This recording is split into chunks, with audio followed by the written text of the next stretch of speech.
Hey guys, how's it going? We have a couple of things to work on today. A couple things out in the garden, but for later in the day because right now, morning, it's chilly. We're gonna head to the Relief Nursery and set up their Christmas tree. We have the snowman themed Christmas tree we've set up for the past couple of years, so we're gonna go do that.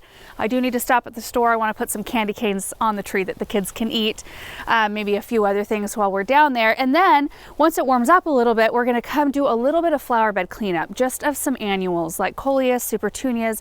I might cut back that great big grass up front that's kind of flopped over that I never staked this year. I kept talking about it, never did. You can see that our snow is already gone. So we got 1 to 2 inches a couple of days ago, and then it got up into the mid 40s the next day. So it was gone pretty quick, which is fine by me. I wouldn't mind that happening multiple times throughout the season. So I've got the truck loaded up already with all of our tubs of Christmas things, what I think we'll need. So we'll head down there, get that done quick, and then come back. This is one of the areas I want to tackle. Supertunias. There's a vertigo grass in there. Of course, we'll leave the hydrangeas, but it'd be nice to get this little spot cleared up. But look at this. I actually just posted a picture. This is a Lady Gardener rose. Can you believe that? Still looking absolutely gorgeous even after the snow. The most intensely colored Lady Gardener for sure. I think it's the cold that's doing it. Thought I would stop at the garden center real quick and get a couple of poinsettias for the ladies at the Relief Nursery to enjoy. What's going on? I'm here to get a couple poinsettias or something for the ladies at the Relief Nursery. Oh, okay. We have beautiful caladiums. We only have one poinsettia left. And a blooming amaryllis. Oh, yeah. Oh, maybe that one might be nice. Yeah. The wax bulbs. Oh, yeah. that would be nice. In the sweater. And it's in bloom. Yeah, look at that. Now it's just about ready to open. That's cute. We're here. So I'm just gonna run in there and kind of see where they want me to set everything up. I'll set up the camera and kind of capture the whole process, and then we'll look at it in the end.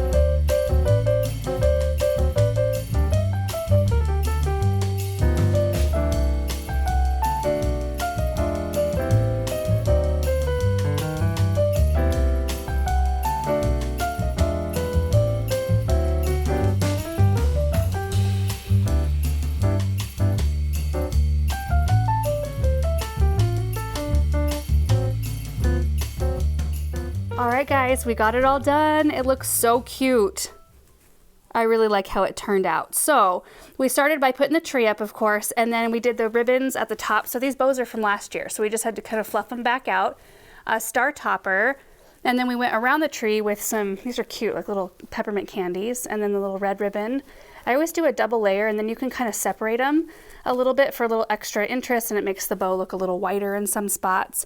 And then just a whole bunch of really cute ornaments. A lot of snowmen. There's some glitter picks in here. Cute little star. There's a lot of Christmas balls like this. There's white ones, glitter, kind of that shiny red. And then I like these ones a lot. I think with the little white swirls, those look really festive. And then these are so cute. Still love those. And then I picked this tree skirt up at Marshall's, thinking that the red would look really pretty. I think last year I used cotton sheeting, and I think, yeah, I think I did use the cotton sheeting, and it was fine, but I wanted something that looked a little bit more finished and complete. So anyway, super happy with this. Back at the house now, getting ready to do some flower bed cleanup. I also want to get the bird feeders filled. You know, the ones I said I was going to fill about a week ago? Still haven't done it. I have kept up though. The sunflower feeder is filled. The birds are loving it. It's a huge hit. I don't think anybody's found the suet feeder yet. I'm looking over there in Silent Springs. I haven't seen a bird visit that one yet, but possibly if we get snow longer than a day, they might find it. But I do want to get those other 4 bird feeders filled and out, and then some stuff pulled and cut back. But Anyway, I forgot to mention what the Relief Nursery even was. And I've talked about it in previous videos where we've done projects down there, but in short, it's a local nonprofit that provides help and support to families going through rough times, stressful situations, abusive situations. They provide a place for kids to go during the day, but they also, I think, and what is vital is that they do home visits. They really follow up with these families, and they really try to support the family unit. The parents or the guardians, whoever's watching these kids, they really try to come alongside them and provide resources, support, and try to get them up on their feet. So I just think what they're doing is wonderful down there. So a cool thing that I learned about while we were decorating and chatting is a program called the Fairy Godparent Program. I didn't know they were doing this, but it's basically where you can come alongside a child or a family and become a fairy godparent, which helps meet needs that they have, whether it be school supplies, weather appropriate clothing, Christmas gifts, birthday gifts. You can be a godparent on a one-time basis, or like kind of like a subscription, like throughout the whole year, like you're kind of wanting to fill those needs throughout the year. Just depends on, you know, the need and the situation. But she told me that one of you guys, I know lots of you guys have sent in things for the Relief Nursery, which I think is just amazing. It makes me so proud of our audience. She told me one of you guys from North Carolina called in and wanted to be a fairy godparent, and to a mom with 3 little boys. And I just thought that was so neat. So anyway, I'll show you a close-up of this. I'm actually not sure if this is on their website or not. We'll also link their website in case you want to learn more about their organization. Anyway, I just think they're doing such a great thing, and I'm happy to be a part of it, even just in the little way that we are. So I'm going to go get all my supplies together, and we're going to start out here by pulling up those super petunias in the brick raised bed. Pop-up bags and the gator.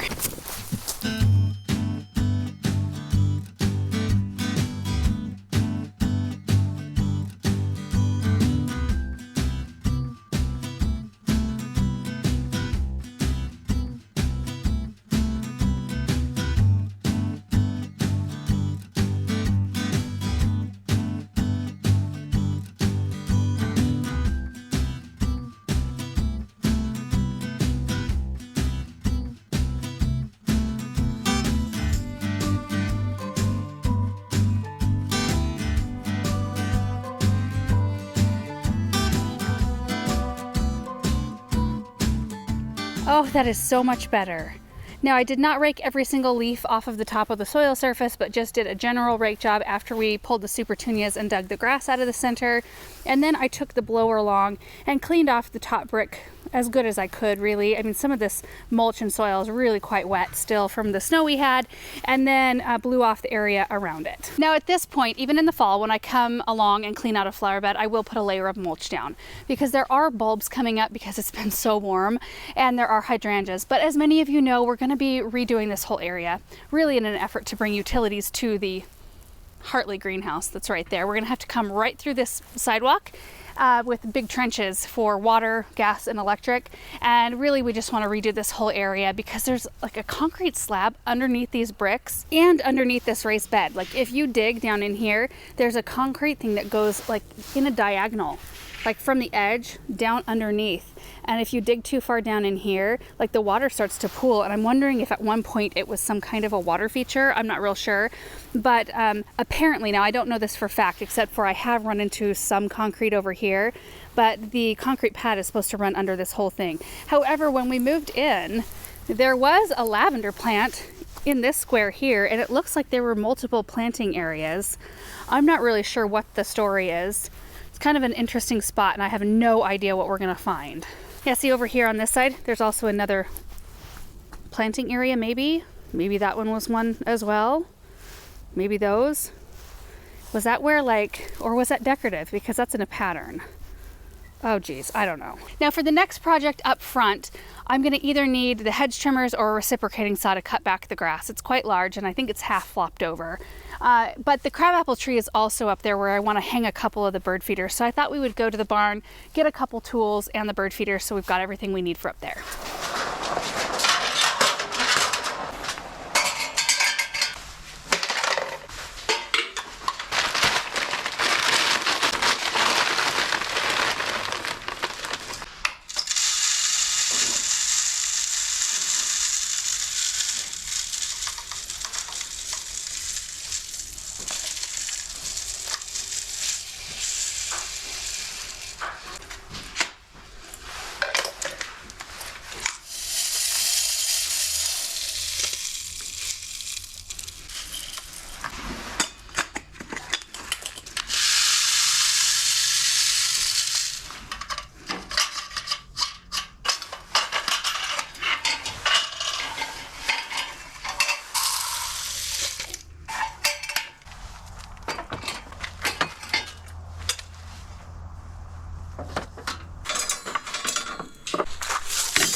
Okay, there's already a robin right up in this. Oh, and there's one right there too. I bet you they find these feeders before we're done with this project up here. Well, or at least until I turn the hedge trimmers on. So we've got 2 in this tree, 1, 2, and then there's 2 in that tree. Oh, you see him? This tree is already awesome anyway, with all the crab apples. This one's always loaded up with birds out here. And then you can see these 2 feeders right here. This one's kind of hanging wonky. I don't know why.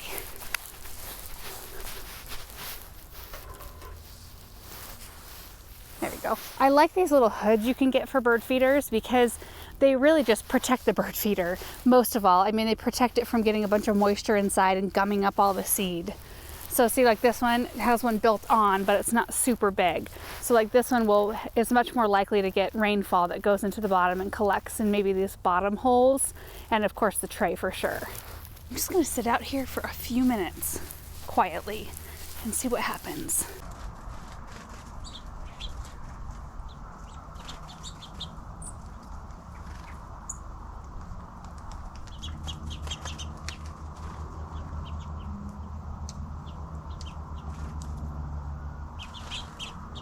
Alright guys, so I've been sitting here for, I don't know, 5 or 10 minutes, and it's been peaceful and wonderful, and every single feeder has been visited by a bird. It's just so fun to watch them because you'll have several come in and eat out of the feeders, and then all of a sudden a bunch will fly into the tree and kind of scare the ones out of the tree that were in there, and it's just kind of a cycle, and then they all keep coming back. Anyway, I'm gonna scare them all away though here for a second while I get this grass cleaned up. And here it is, Miscanthus cabaret, wonderful, huge ornamental grass.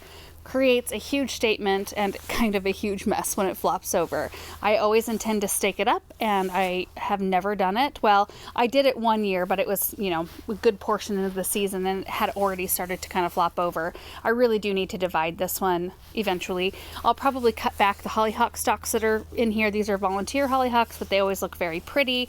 And then in the rest of this bed, it's going to change a bit, but I do have a hedge of At-Last roses, which still have kind of some pretty interest on them. A lot of buds. You can see they were just forming another set of blooms because it had been so warm. And then there are a couple of 9-barks here, a limelight hydrangea, and then this is where we're retooling the flower bed to kind of connect to where the new brick walkway is. So it's going to be broadened out though, and we'll be doing something I don't know what yet, but something in this area. So let's get in here, probably use my Falco 2s or my hedge trimmers or both. We'll see how it goes.